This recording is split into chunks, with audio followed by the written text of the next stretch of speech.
Corona family के कोविड-19 virus ने जहां एक और बड़े बड़े देशों की रफ्तार को थामा, वहीं दूसरी ओर पूरी दुनिया का नजरिया बदल दिया। विकासशील देशों की श्रेणी में सबसे ऊंचे पायदान अपना हिंदुस्तान भी इससे बुरी तरह प्रभावित हुआ। वैश्विक महामारी ने जहां कई जिंदगियों को उजाड़ दिया, तो वहीं इसी कोरोना काल ने देश के चौथे स्तंभ को भी प्रभावित किया है। इसलिए अब जब कोरोना के कहर को आंका जा रहा है, तो ये कहानी जानना बेहद जरूरी है, जिसमें कोरोना, कलम और कैमरे की भूमिका उभर कर आती है। कोरोना, कलम और कैमरा।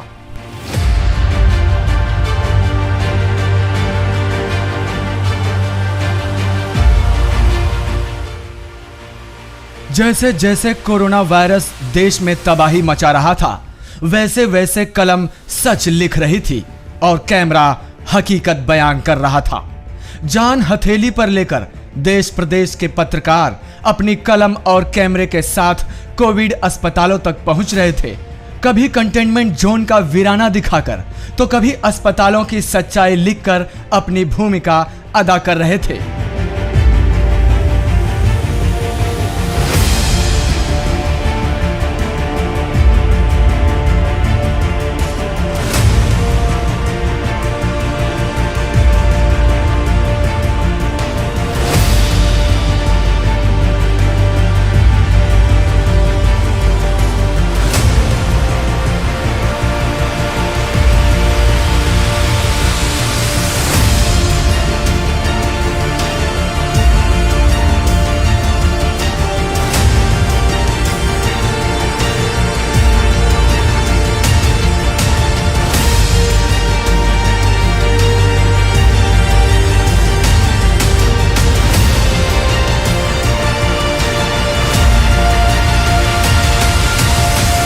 जब देश के जिम्मेदार डरे सहमे दिख रहे थे, तब भी फ्रंटलाइन वॉरियर्स की तर्ज पर पत्रकार मैदान में डटे थे।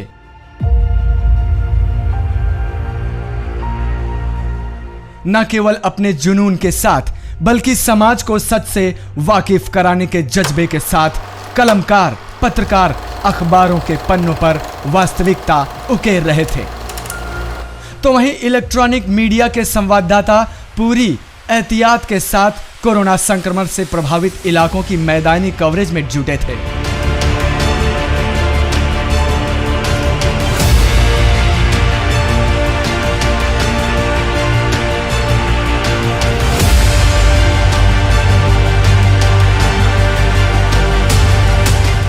कई पत्रकार अपना धर्म निभाते निभाते इस दुनिया को अलविदा कह गए, तो कई पत्रकार इस जानलेवा वायरस की चपेट में भी आ गए।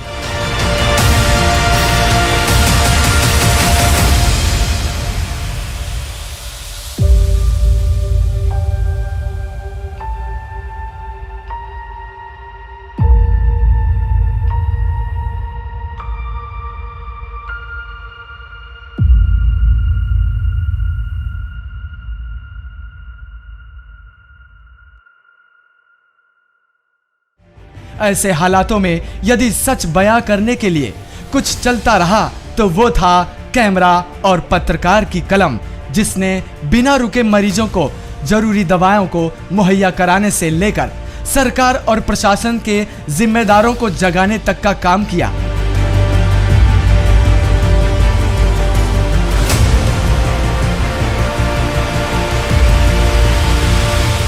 डॉक्टर भगवान बनकर अस्पतालों में लगे रहे, तो वहीं यही पत्रकार अस्पतालों के बाहर संघर्ष कर रहे मजबूर गरीबों के परिजनों को अपनी लेखनी से सहायता दिलाने में मुस्तैद रहे।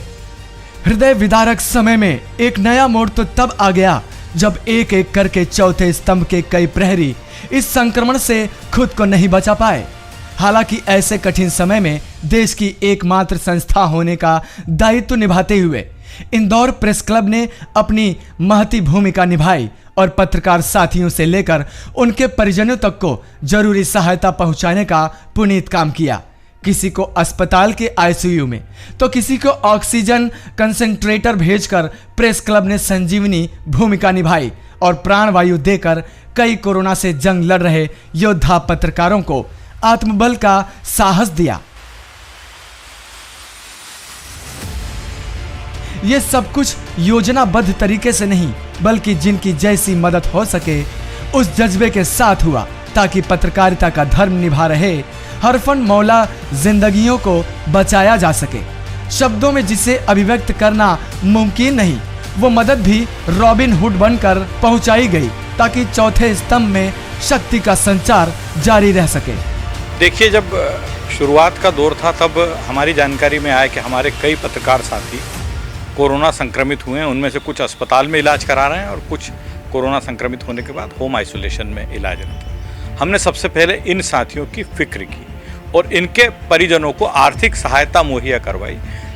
जो साथी अस्पताल में भर्ती थे, जो साथी होम क्वारंटाइन थे, या जो साथी अस्पताल में इलाज के बाद आर्थिक परेशानी का सामना करना पड़ रहे थे, उन्हें हमने आर्थिक सहायता मुहैया करवाई। इसके बाद जब हमने देखा कि हमारे साथी 16 से 18 घंटे फील्ड में काम कर रहे हैं, तो हमें उनके स्वास्थ्य के साथ साथ उनकी सुरक्षा की भी चिंता हुई। हमने ऐसे साथियों को, जिसमें खासकर फोटो जर्नलिस्ट और वीडियो जर्नलिस्ट साथी थे, हमने उन्हें भाप की मशीन उपलब्ध कराई, हमने उन्हें सैनिटाइज़र उपलब्ध कराया, उन्हें मास्क उपलब्ध कराया, उन्हें कोरोना किट उपलब्ध कराया। इसी दौर में हमने अपने 2 साथियों को खोया। सबसे पहले वरिष्ठ पत्रकार श्री राजेश मिश्रा और श्री गिरजा शंकर यादव। जब हम इन्हें तमाम प्रयासों के बावजूद भी बचा नहीं पाए, तो हमने मध्य प्रदेश सरकार से इनके परिजनों को आर्थिक सहायता दिलवाने की पहल की और हम बहुत गर्व के साथ कह सकते हैं कि हमने इनके दोनों के परिजनों को 4-4 लाख रुपए की आर्थिक सहायता, जो इस दौर में एक बहुत बड़ा संबल है, बहुत बड़ा संबल है। इसके बाद हमारे 3 पत्रकार साथी और इस दौर में असमय हमें छोड़ के चले गए थे, के शर्मा गुड्डू, सीमांत सुवीर और गोवर्धन मिश्रा। हमने इनके आर्थिक सहायता के मामले भी सरकार तक पहुंचाए और सरकार ने हमारे अनुरोध को ध्यान में रखते हुए 3-3 लाख रुपए 4-4 लाख रुपए की आर्थिक सहायता इनके परिजनों को भी दी। तो एक बड़ा संबल, हम मध्य प्रदेश सरकार के भी आभारी हैं। फिर हम लगातार इस बात की लड़ाई लड़ते रहे कि भाई जो फ्रंटलाइन जर्नलिस्ट हैं उनको फ्रंटलाइन वॉरियर्स में लाया जाए। तो मध्य प्रदेश सरकार ने एक तरह से आधी मांग हमारी मान ली थी कि उन्होंने जो एक्रीडेटेड जर्नलिस्ट हैं उनको फ्रंटलाइन कोरोना वॉरियर मान लिया है। हमारी लड़ाई अब सरकार से इस मुद्दे पे चल रही है कि जो दूसरे जर्नलिस्ट हैं, जो 16 से 18 घंटे काम करें, जिसमें रिपोर्टर्स हैं, फोटो जर्नलिस्ट हैं, वीडियो जर्नलिस्ट हैं, उन्हें भी आप जो है फ्रंटलाइन कोरोना वॉरियर्स मानिए। लेकिन इसी बीच एक अच्छा संकेत मिला। लगातार जो पहल सरकार के स्तर पर हुई, तो मुख्यमंत्री जी ने घोषणा की कि प्रिंट, इलेक्ट्रॉनिक और डिजिटल मीडिया के वो साथी जो संपादकीय विभाग में कार्यरत हैं, यदि वो कोरोना संक्रमित होते हैं या उनके परिजन कोरोना संक्रमित होते हैं, तो हम उनके इलाज का पूरा खर्च राज्य सरकार वहन करेगी। तो ये भी एक बड़ी बात है, क्योंकि इस दौर में मैंने देखा कि जो भी अस्पताल में भर्ती हो रहा है, 2 लाख, 3 लाख, 4 लाख रुपए का बिल, और फिर उसके बाद कोरोना संक्रमण से ठीक होने के बाद ये जो ब्लैक फंगस का नया एक संक्रमण आया है, इसने कई लोगों को जो है बड़ा परेशान कर रहा है। अब जो एक दिक्कत हमारे सामने आ रही पत्रकार साथियों के माध्यम से मिली कि इस दौर में कई साथियों को समय पे वेतन नहीं मिला, कई साथियों को आधा अधूरा वेतन मिला। तो राशन एक बड़ा मुद्दा था कि ये जो महीने 2 महीने का जो परिवार का बंदोबस्त है वो कैसे किया। तो अब हमारा सारा ध्यान पत्रकार साथियों को राशन किट उपलब्ध कराने पे है और हमें इस बात की बहुत खुशी है कि हमारी इस पहल को लोगों ने हाथों हाथ दिया है। ऐसे विपरीत हालातों में यदि कोई मैदान में डटा था तो वो था पत्रकार। जिम्मेदारी से मास्क पहनकर, गाइडलाइन का पालन कर हर समस्या का हल ढूंढता रहा पत्रकार। लाचार सिस्टम से लड़ता रहा पत्रकार। कोरोना के कहर में भी सरकार से लेकर राजनेताओं तक को नींद से जगाता रहा पत्रकार। स्वास्थ्य सेवाओं में चौकसी बढ़ाता रहा पत्रकार। खुद संक्रमित होकर भी जज्बे के साथ उम्मीद की किरण जगाता रहा पत्रकार। पत्रकारिता का पिछले 2 साल में हम देखें, मेरा ऐसा मानना है कि मैं करीब 5 दशक से पत्रकारिता में हूँ और ये जो पत्रकारिता का दौर आया है, ये मैंने अपने 5 दशक की पत्रकारिता में कभी नहीं देखा। हमने दंगे में कवरेज किया, धार्मिक यात्राओं का कवरेज किया, बड़े बड़े नेताओं की सभा कवर की, प्राकृतिक आपदाएं कवर की, बजट और बजट का असर कवर किया। लेकिन ये जो कोरोना काल की पत्रकारिता है, ये निश्चित रूप से चेतावनी देने वाली और जिसको कहते हैं ना जान हथेली पे लेके पत्रकारिता करना, वो पत्रकारिता ही है। इसमें जैसे मान लीजिए बड़े अग्निकांड की खबर कर रहे हैं तो हमें दिख रहा है कि सामने अग्निकांड, अग्नि की आग की लपटें उठ रही हैं। लेकिन ये ऐसी पत्रकारिता है कोरोना काल की कि इसमें अदृश्य शत्रु है जो पता ही नहीं चलता है कि कोरोना कब हम पे हमला कर देगा। तो ये निश्चित रूप से चुनौतीपूर्ण वाली पत्रकारिता है। 100 साल पहले प्लेग के टाइम पे ऐसी स्थिति बनी थी, तब तो हम लोग थे नहीं, लेकिन उससे भी ये विकट पत्रकारिता है। और ये कोरोना काल की पत्रकारिता कहती है कि आप घर में रहें, सेफ रहें, लेकिन पत्रकारिता धर्म ये कहता है कि आप बाहर निकलें और लोगों को सेफ करने के लिए पत्रकारिता करें।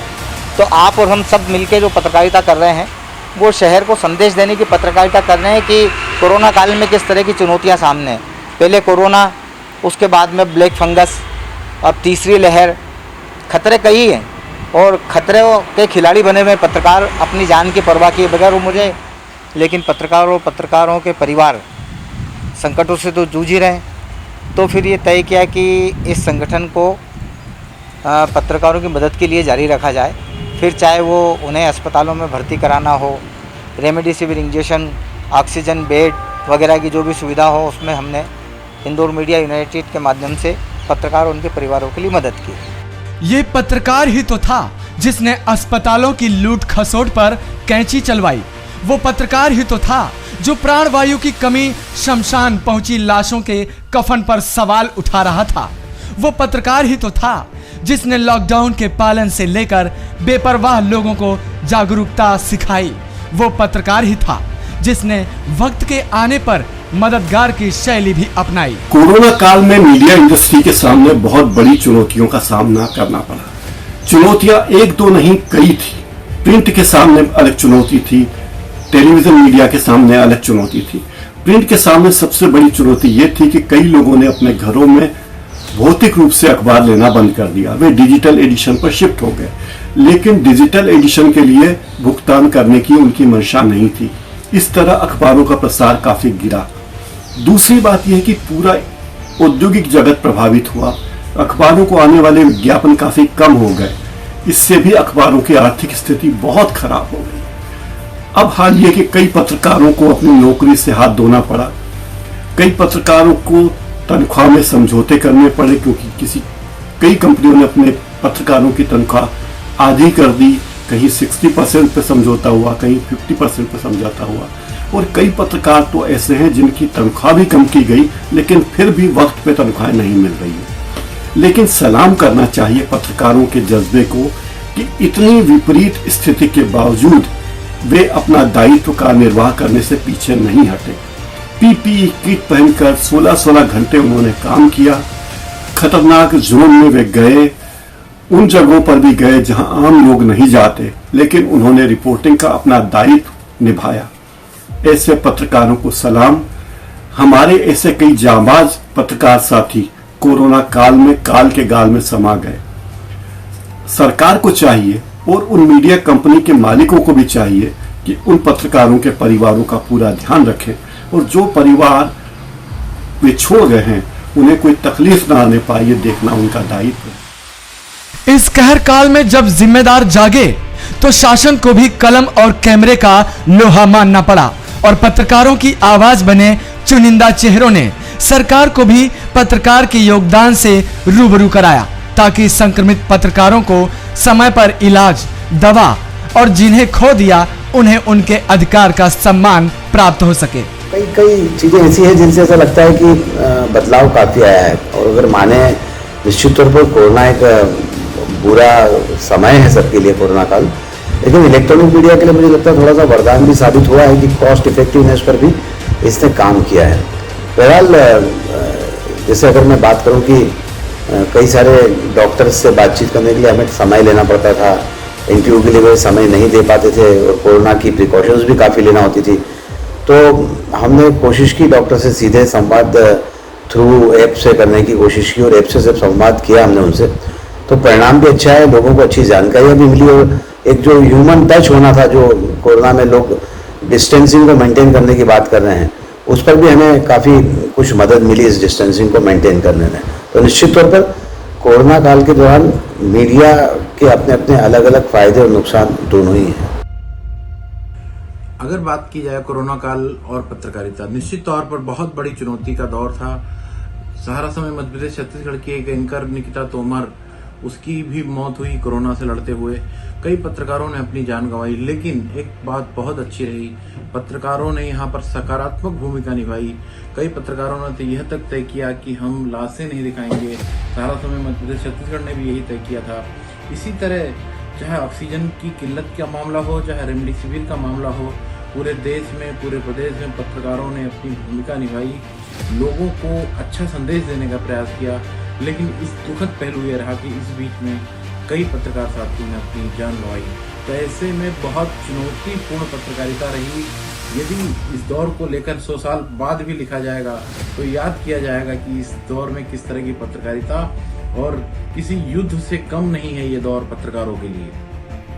अल्फाजों में ताकत भरने से लेकर डॉक्टरों की हौसला अफजाई करने तक में पत्रकार ने खूब कलम चलाई। कैमरा भी बिना रुके, बिना थमे कोरोना के आगे कभी नतमस्तक नहीं हुआ। कोरोना की रफ्तार थामने के लिए कलम भी चलाई गई और कैमरा भी क्लिक क्लिक करता गया।